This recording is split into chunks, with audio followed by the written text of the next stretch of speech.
اختتمت مساء أمس فعاليات معرض طنطا الأول للكتاب، والذي نظمته الهيئة العامة للكتاب على مدار 10 أيام بمدرسة الصادق الرفعي. وشهد المعرض إقبالا كبيرا من الطلاب والشباب، وشارك فيه نحو 38 دورا للنشر على مستوى الجمهورية، بالإضافة لإصدارات الهيئة العامة لقصور الثقافة والهيئة العامة للكتاب.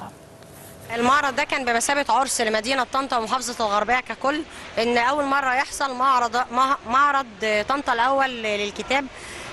يمكن نموذج مصغر من معرض الكتاب الدولي، شارك فيه أكثر من 38 دور نشر بالتعاون مع الهيئة العامة المصرية للكتاب والهيئة العامة للوثائق ودار الكتب.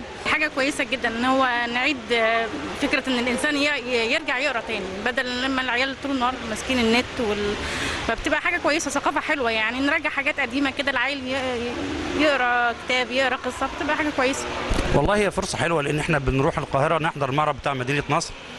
لما يبقى جنبنا هنا تبقى فرصة كويسة، وكمان فرصة للأولاد، الواحد بيعرفهم إن في معرض الكتاب، إن في حاجة اسمها كتب، إن في حاجة ممكن يشتروا حاجة تناسب دراستهم أو تناسب حتى هوايات لهم.